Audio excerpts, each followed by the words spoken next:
Cristiano, mon frère, dans 30 ans, quand je dirai à mes petits-enfants que j'ai joué sur le même terrain que toi, que Lionel Messi, ils répondront certainement « Grand-père, tu es en train de nous dire qu'ils ont marqué 50 buts en une saison ?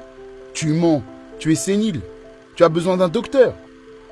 Mais tout ce que j'aurai à faire pour les convaincre, c'est leur raconter la finale de 2016 contre l'Atlético en Ligue des Champions, pour qu'ils comprennent à quel point tu as été génial pour l'histoire du football. Quand est arrivée la séance de tir au but, je revois les images défiler dans ma tête. Je peux nous voir, bras dessus, bras dessous, attendant que les joueurs de l'Atlético tirent à leur tour. Casemiro, à genoux, et Pepe pleurant comme un enfant. Normalement, on n'entend rien pendant ces matchs. On n'entend pas les fans, on ne pense à rien si ce n'est faire notre travail. Et grâce à cela, on ne ressent pas l'anxiété. On est libre. Mais pour ce match, à Milan, les familles des joueurs étaient assises proches du banc, très proches de la pelouse. Et tout à coup, j'ai entendu une petite voix au loin, si clairement. « Allez papa, allez !» C'était mon fils, Enzo. À cet instant du match, j'avais des crampes. Mais entendre cette voix m'a galvanisé. Et tout est soudainement devenu si clair. Je me souviens t'avoir dit « Juanfran va rater et toi, tu nous donneras la victoire, mon frère. » Juanfran a effectivement raté son tir au but et toi, tu l'as fait. Tu nous as fait gagner la Ligue des Champions. Je me vois encore courir à 20 km/h vers ma famille et enlacer ma femme et mes enfants. J'étais totalement fou de bonheur.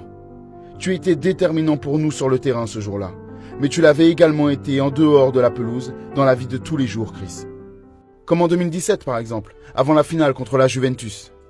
Les gars étaient assis autour de la table au repas d'avant-match. Moi, Casemiro, Danilo et toi. Un silence de cathédrale. Personne ne disait un mot. Nous regardions tous fixement notre nourriture. On entendait des drôles de bruits faits par les estomacs de chacun. Une grande tension. Tu as fini par dire « J'ai une question les gars ». On a répondu « Oui ». Puis tu as dit « Je suis le seul à avoir la boule au ventre à cause de la pression ?» Et tout le monde a répondu ensemble « Moi aussi mon frère, moi aussi ». Personne ne voulait l'admettre. Mais si une légende telle que toi ressent cette pression, alors tout va bien. On a le droit de se l'avouer. D'habitude, tu es glacial, une machine. Et ce jour-là, tu t'es presque fait dessus. Un peu de pression est normal dans le football. Je me fous de qui tu es. Si tu n'es pas anxieux avant de jouer une finale, tu n'es pas humain. Tu dois donner le maximum pour ne pas mouiller ton pantalon. C'est la pure et simple vérité. Mais après tes mots, Cristiano, il y avait des rires. En nous levant pour rejoindre le stade, tu nous as raconté au détail le déroulement du match. Tu as dit, au début, ce sera difficile, mais en deuxième période, on gagnera tranquillement. Je n'oublierai jamais ça. Tu as prédit toute la rencontre. Puis tu as dit, on va le faire, mon pote. On va le faire. Et on a réussi, mon frère. J'ai cette image de ton visage dans mon esprit, et je ne l'oublierai jamais. C'était si beau.